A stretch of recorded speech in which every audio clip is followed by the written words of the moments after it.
할렐루야.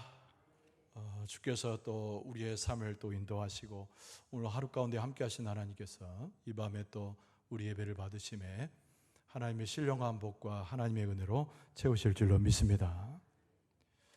오늘 시편 99편 1절 이하의 말씀을 보면서 거룩하신 하나님께 예배하라 라는 제목으로 은혜를 나누고자 합니다. 어떤 교회의 예배의 실황을 찍은 사진 하나 볼까요? 지난주에 이어서 저 교회는 잘 모르고 저 사람이 누군지도 모릅니다만 기도하듯이 찬송하는 어떤 이의 손길이죠. 하나님에 대한 경배의 마음, 또 예배 가운데 하나님을 높이고자 하는 그의 심정이 잘 드러내는 한 컷의 사진입니다. 오늘 시편 99편은요 하나님을 노래하는 찬송시입니다. 또 찬양시, 그러면서 탄식 가운데 하나님을 바라보는 시인의 믿음의 고백이 그대로 담겨져 있습니다. 시편 99편은 이 시를 대하고 있는 사람들에게 권면하기를 하나님에 대해서 올바른 관점을 가질 것을 요청하는 그런 시라고 할 수 있습니다. 하나님은 우리에게 어떤 분이신가, 또 우리가 하나님을 고백할 때 성경적으로 어떻게 고백할 것인가, 올바른 관점이죠. 하나님에 대한 올바른 관점을 우리에게 권면하고 있는 시이기도 합니다. 시편 99편 오늘 본문의 말씀에서 강조하고자 하는 것은 하나님께서는 온 만물을 다스리시는 모든 지음받은 세계의 왕이시다. 이게 바로 오늘 시편이 정의하고 있는 하나님에 대한 말씀이죠. 그래서 1절에는 하나님께서 모든 것을 다스린다는 고백이 먼저 나옵니다. 하나님은 인격적인 분이어서 우리와 교통하시죠. 또 온 하나님의 세계를 이끌어 가시면서 하나님 당신의 모습을 계시하십니다. 그러면서 하나님은 지으셨을 뿐만 아니라 온 세상 만물을 다스리는 분, 그래서 왕 같은 존재이시죠. 또 주권자가 되시기도 하고 우리의 삶의 처음이요 나중이 되기도 합니다. 오늘 본문의 말씀은 다른 시편에 비해서 짧습니다. 9절 정도 되는 시이기 때문에. 그러나 시편에서는 한 주제가 계속 반복이 돼요. 세 단락으로 이루어져 있는데 오늘 말씀에 독특하게 하나님은 거룩하시다, 이 표현이 반복되어 나옵니다. 모든 지으신 세계 왕이신 하나님은 오늘 본문의 말씀 가운데 계속 강조되는 것은 거룩하시다. 그래서 그 거룩한 하나님께 우리는 응당 예배하고 그를 높여야 된다, 계속 강조합니다. 여러분, 근데 거룩하다는 말을 우리가 들으면 숙연해지죠. 마음 가운데 은혜가 오는 듯합니다. 거룩이란 말을 많이 사용해요, 우리의 신앙생활 가운데. 그러면서도 우리의 마음 가운데 정확하게 거룩이라는 말을 이해하는 일은 의외로 그렇게 많지 않습니다. 도대체 이 거룩이라고 하는 것이 무엇이길래 우리는 많이 사용하면서도 이 표현에 대한 이해도가 좀 낮을까요? 하나님에게 속한 성품이기 때문에 그렇습니다. 사람들은 하나님에 대해서 이렇게 말합니다. 거룩하신 하나님. 그리고 그것을 이해하기를 조금 윤리적이고 도덕적으로 정결이란 말과 연결해서 하나님의 거룩을 이해하려고 합니다. 근데 성경적으로 말씀하고 있는 것은 정결하고 비슷한 얘기지만 전혀 다른 얘기예요. 여러분, 구약 성경에 나오는 정결이라는 표현은 구태여 그 단어를 말씀드리면 카도시라는 표현을 쓰는데요. 이 카도시라고 하는 이 낱말은 자른다 그런 뜻입니다. 잘라낸다라는 거예요. 그러니까 구별되었다는 말에 훨씬 가깝습니다. 하나님은 이 세상에 더러운 것, 우리 가운데 하나님께서 원치 않은 것, 그리고 허망한 것들로부터 잘려져 있는 존재, 그러니까 구별되어 있는 존재가 하나님이시라는 표현이 거룩하신 하나님이라는 표현입니다. 근데 우리가 곧잘 하나님을 우리가 살고 있는 세계로 자꾸 끌어내려요. 그것은 다른 말로 바꾸면 뭐라고 말하냐면 하나님의 형상을 만들어 가지고 이것이 하나님이다 라고 이야기하는 우상숭배의 이야기들입니다. 어떤 조각을 하거나 어떤 조각목에 절하는 것은 여러분 고대 사회의 성경에 많이 기록되죠. 이것이 하나님이라는 거예요. 그렇게 이해하는 것은 우상입니다. 하나님의 영광을 알지 못하고 하나님의 거룩성을 이해하지 못하는 어리석은 자들이 저지른 것이죠. 그래서 우리는 때로는 돈이나 우리가 취하고자 하는 성공이나 또는 우리 가운데 갖고자 하는 모든 것들이 하나님을 대신하기도 하는 거예요. 그러니까 지난 시간에도 우리가 우상에 대한 이야기를 언급한 적이 있습니다만, 여러분 우리가 생각하고 육신적으로 이해하는 모든 것들에 하나님의 거룩성을 가둬놓을 수가 없는 겁니다. 그런데 우리가 레위기서를 보면은 하나님이 거룩하니까 우리도 거룩하라는 하나님의 말씀을 우리가 너무나 잘 알게 기억을 하지 않습니까? 그런데 우리가 거룩하다는 얘기는 그 거룩한 하나님과 연결되어 있음을 이야기하는 것이죠.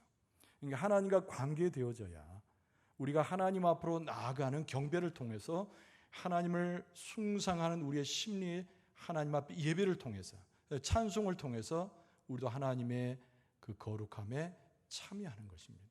근데 오늘 본문의 말씀이 전반적으로 무엇을 말하냐면 그 거룩하신 하나님께 예배하라는 거죠. 하나님은 온 만물의 왕이시기 때문에. 할렐루야. 우리가 그 믿음을 갖고 있기 때문에 그 고백을 우리가 공유하기 때문에 오늘 우리가 예배가 가능한 것입니다. 우리끼리 즐거우라 하고 또 우리의 마음 가운데 뭔가 운율을 통해서 기분 좋으려고 찬송이나 기도를 하는 것이 아닙니다. 우리 가운데 계시는 하나님 앞에 거룩한 하나님의 존전에서 하나님을 예배하는 것이죠. 바로 그 예배의 성공은 하나님 앞에 나아가는 우리의 발걸음의 성공은 거룩하신 하나님을 경험하고 고백하고 그 하나님을 위대한 하나님으로 높이는 것에서 우리의 영적 성공을 찾을 수가 있습니다. 시편의 다른 본문에 보면 시편 71편에 이런 말씀이 있습니다. 19절에 하나님이여 주의 의가 또한 지극히 높으시니이다. 누가 주와 같으리까? 이렇게 고백하는 시인의 모습이 나와요. 도대체 이 세상에 무엇으로 하나님을 형상하여 이야기할 수 있겠습니까? 이 표현이죠. 이 세상의 어떤 아름다움도 하나님의 거룩을 닮아 있지 못하니 하나님은 아주 유일한 분으로 거룩한 하나님으로 우리 위에 계십니다. 이런 고백이죠. 우리가 하나님 앞에 예배할 때 그 하나님의 고유성인 거룩을 잘 이해하고 우리가 하나님과 관계 가운데 거룩한 백성이 되어 하나님 앞에 나아가는 것이 굉장히 중요합니다. 자, 오늘 본문의 말씀 속에서 이 시인은 하나님의 거룩을 노래했어요. 참 이해하기 어려운 하나님의 거룩을 노래했지만 하나님은 어떤 분이신지, 우리에게 어떻게 역사하는 분인지 여기에 대한 올바른 관점을 가지라고 고면한다고 아까 제가 말씀을 드렸습니다. 여러분 몇 가지 오늘 본문의 말씀은 주제를 갖고 있어요. 여러분 첫 번째는 하나님의 위대함 속에서 하나님이 누구신가를 보는 것입니다. 한번 따라서 합시다. 하나님은 위대한 분이시기에 그 속에서 하나님을 봅니다. 하나님 우리에게 위대하다고 말할 수 없잖아요. 여러분 하나님에게만 쓸 수 있는 표현입니다. 하나님은 위대하시다. 이 하나님의 위대함 속에서 우리가 하나님을 잘 이해할 수 있습니다. 하나님은 어떤 분이신가? 전능하신 분이죠. 하나님은 모든 만물을 주관하시는 주권자이세요. 모든 만물 가운데 무엇이 나타나냐면 하나님의 형상과 그의 역사가 아주 잘 나타나 있습니다. 그래서 하나님은 위대한 거죠. 여러분 우리의 족적이라고 하는 것이 영광 지역을 벗어나지 못합니다. 우리의 삶의 형편이라고 하는 것은 내가 서 있는 걸음 몇 거리 정도 밖에 나가면 우리는 잊혀지는 존재입니다. 그러나 온 우주 만물 삼상에 하나님의 족적은 다 퍼져 있는데 그것을 시인은 뭐라고 말하냐면 하나님은 위대하시다는 거예요.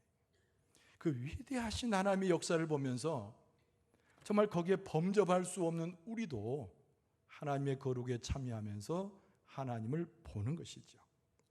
그래서 오늘 본문의 말씀이 2절에 뭐라고 되어 있냐면 시온에 계시는 여호와는 위대하시고 모든 민족보다 높으시도다. 할렐루야.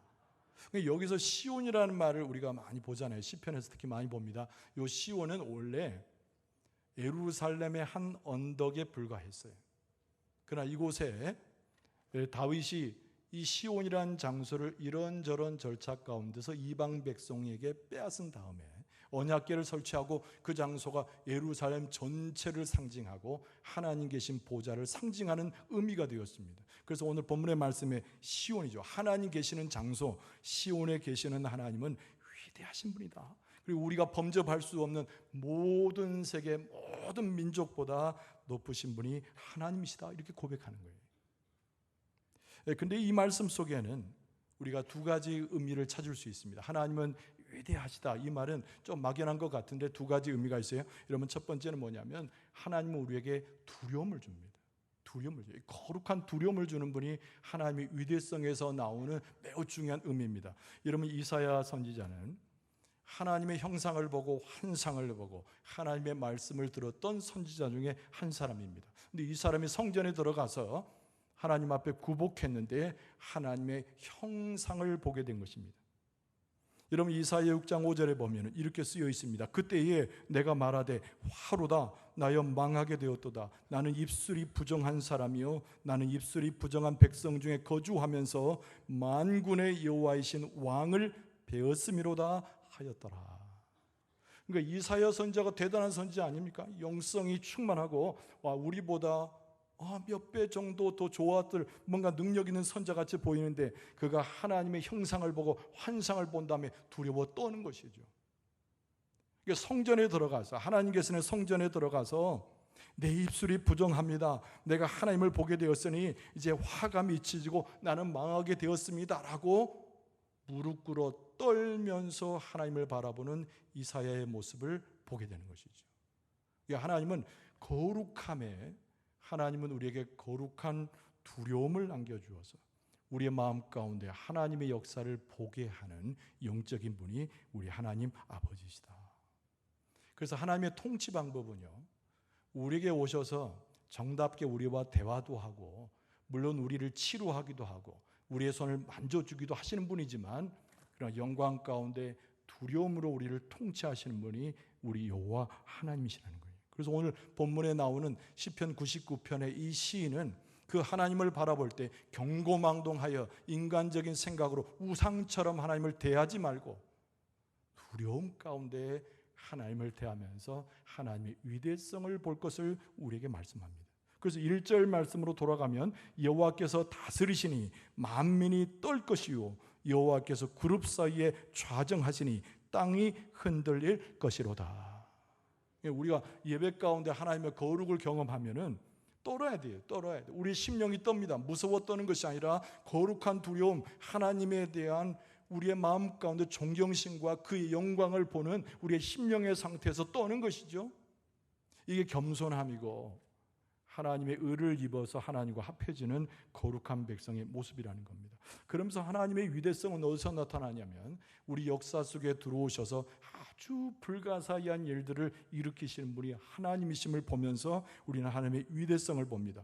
여러분, 모세가 마지막 설교를 하죠. 그게 신명기서에 나와 있습니다. 이미 죽음을 앞둔 모세입니다. 가나안 땅에 들어갈 수 없는 처지였지만은 가나안에 들어갈 제2세대들에게 설교하는 장면이 신명기입니다. 근데 느보산에서 요단강을 바라보고 가나안 땅으로 들어가고자 하는 제2세대를 향해서 설교를 하는데 그 모습 속에 이 모세가 2세대를 두고 뭐라고 이야기하냐면 행복한 사람들이구나, 이런 표현을 써요. 행복한 사람들이구나.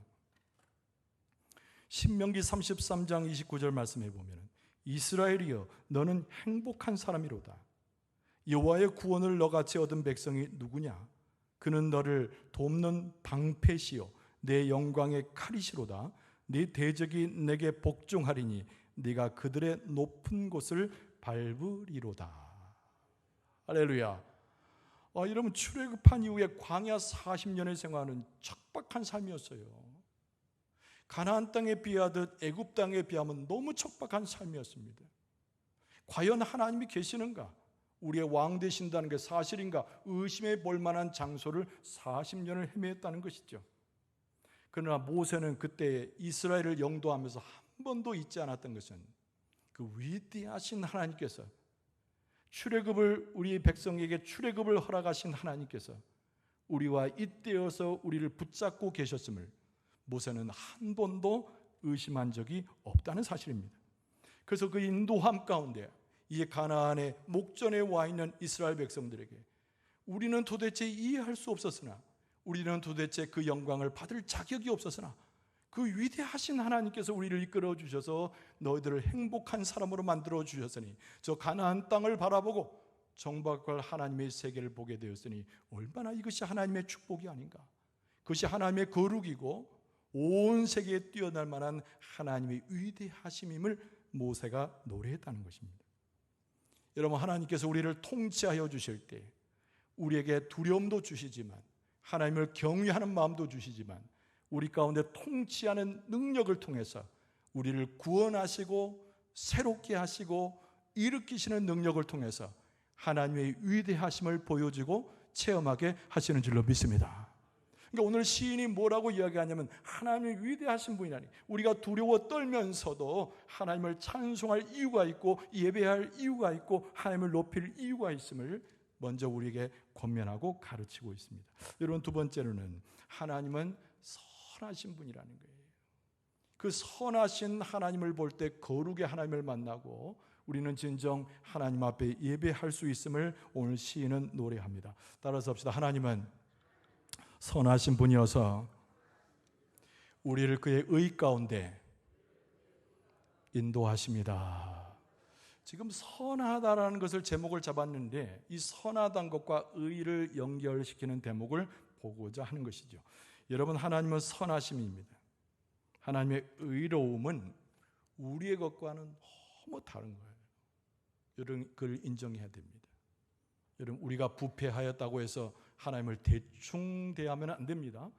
여러분, 부패하고 우리는 이 세상 가운데서 불의가 만연한 세상 속에 살아가지만 하나님은 선하신 분이고, 하나님은 공의로우신 분이고, 하나님은 정의로우신 분이고, 하나님은 뚜렷하게 우리가 상상할 수 있는 것보다 훨씬 더 완벽한 공의와 정의를 드러내신 분이 우리 여호와 하나님이신 줄로 믿습니다. 오늘 본문의 말씀에 자세히 보니까 야곱의 이야기가 곁들여져 있어요. 하나님의 공의 정의를 이야기하면서 야곱의 경우의 이야기가 곁들여져 있다는 겁니다. 여기에 바로 의로 다스리시고 공의로 다스리시고 모든 것을 세세히 인도하신 하나님의 역사를 보게 됩니다. 여러분, 야곱은 어떤 인물입니까? 야곱은 오늘 본문의 말씀 4절 하반절에 주께서 야곱에게 정의와 공의를 행하시나이다. 그 야곱은 어떤 인물인가? 여러분, 야곱은 태어날 때부터 쌍둥이로 태어났습니다. 쌍둥이. 근데 형이 에서 아닙니까? 발뒤꿈치를 잡고 나온 사람이 야곱입니다. 태어나면서부터 발꿈치를 잡았다라고 하는 성경의 기록은 무엇을 이야기하냐면, 이 야곱의 성품 자체가 매우 이기적이었다고 하는 것을 보여주는 대목이죠. 실제로 그의 삶은 너무나 이기적이었습니다. 장자의 명분을 빼앗기 위해서, 우리가 잘 아는 대로 에서에게 팥죽 한 그릇에 장자 명분을 빼앗아버린 일종의 사기꾼이었습니다. 아버지를 속인 사람입니다. 물론 하나님 보시기에 축복을 중요시 여기는 야곱을 칭찬하긴 했지만 야곱의 행위 자체가 하나님 보시기에 옳다고 절대 인정받은 적이 없어요. 하나님께서는 그에게 보응하십니다. 어떻게 보응합니까? 여러분, 이 밧단 아람이라고 하는 지역으로 불려가게 됩니다. 어머니의 계략이었지만은 바로 삼촌에게 바로 야곱이 건너가게 된 겁니다. 근데 왜 삼촌 라반의 집에 갔지만은 그가 열심히 일을 했어요. 땀 흘리고 힘들어하고 추운 겨울을 지났습니다. 그럼에도 불구하고 14년을 수고했지만은 아무것도 얻지 못했습니다. 물론 레아를 얻고 라헬을 얻고 식솔들을 얻긴 했지만은 정당한 대가를 받지 못했던 것이죠. 여러분, 그때 무엇을 깨달았을까요? 야곱이 자기 인생에 있어서 자기가 저지른 옛 자기의 모습 가운데 잘못했던 것들이 그대로 보응되어서 하나님께서 심는 대로 거두게 하시는 하나님의 의의 역사를 자기의 삶의 역경 가운데 깨닫게 된 것이죠. 그러니까 하나님은 야곱을 인정하긴 했지만, 야곱의 하나님의 축복을 바라는 마음을 받아들이긴 하셨지만, 그가 거짓말하고 형을 속이고 잘못되었던 삐뚤어진 심정에 대해서는 하나님께서는 인정하지 않으셨던 것이죠. 여러분, 야곱이 돌아오게 되었습니다. 돌아오게 되었는데 누구를 두려워합니까? 형리 에서를 맞닥뜨리는 것을 두려워했습니다. 야복강가에 이르렀습니다. 우리가 잘 아는 대로 천사와 씨름을 하죠. 밤새도록 씨름을 하는데 천사가 환두뼈를 내려쳐서 야곱이 절개되었습니다. 야곱이 그때 무엇을 깨달았을까요?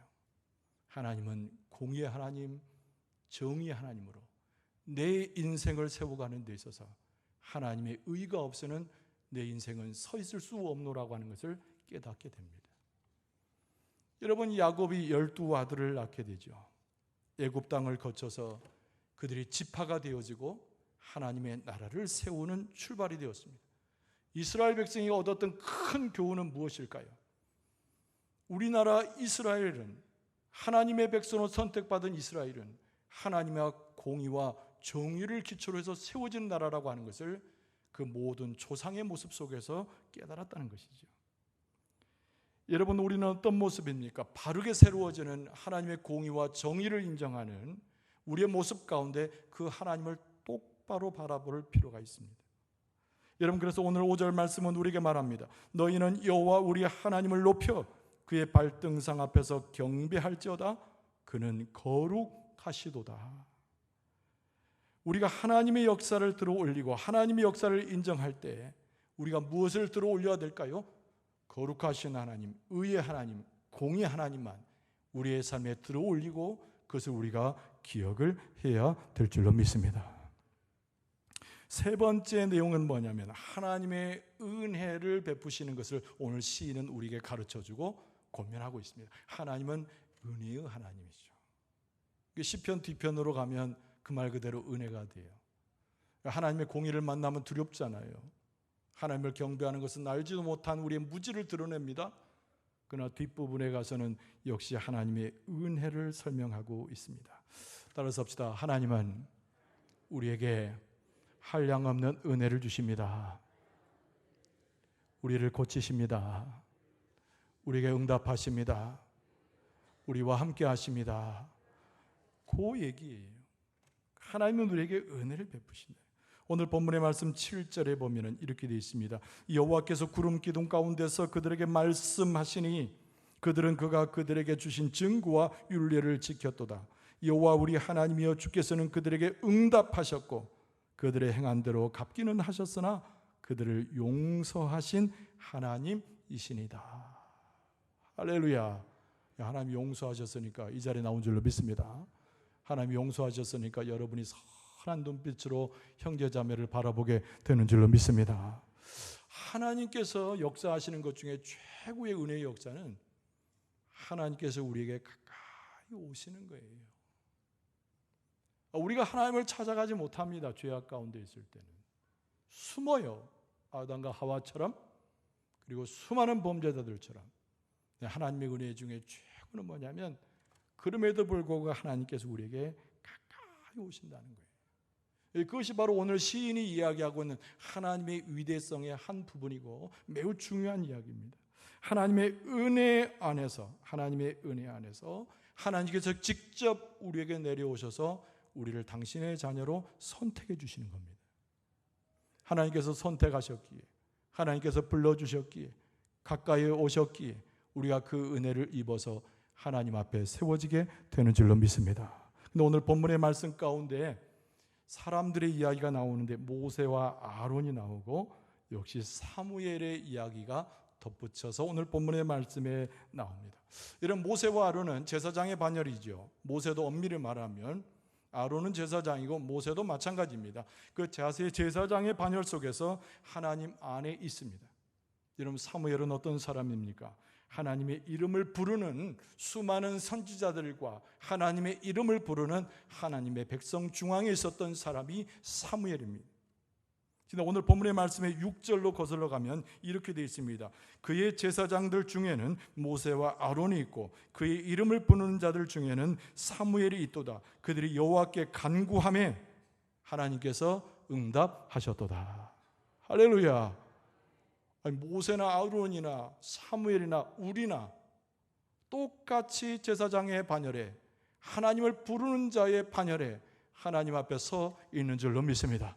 하나님께 부르짖으면 하나님께서 찾아오셔서 우리 가운데 함께 하셔서 우리에게 응답하시고 축복하시고 채워주시고 인도해 주실 줄로 믿습니다. 여러분, 모세와 아론이 어떠했습니까? 여러분, 광야길을 헤매있지요. 아까 이야기한 대로 40년 동안 광야길을 헤매지 않았습니까? 그 행진 속에서 그러나 모세의 부르짖음은 한두 번이 아니었습니다. 이스라엘 백성들과 하나님 사이에서 고통해하는 모세가 부르짖었던 날들이 하루 이틀이 아니었습니다. 한두 번이 아니었어요. 그럼에도 불구하고 오늘 본문의 말씀이 시인이 고백하고 있듯이 하나님께서는 모세와 아론의 부르짖음을 들으셨다는 얘기입니다. 여러분, 사무엘은 하나님 앞에 경건한 자였습니다. 실로에 가서 하나님의 전에서 하나님 앞에 기도했던 자입니다. 근데 하나님께서는 한 번도 사무엘의 기도를 무시해 보신 적이 없으세요.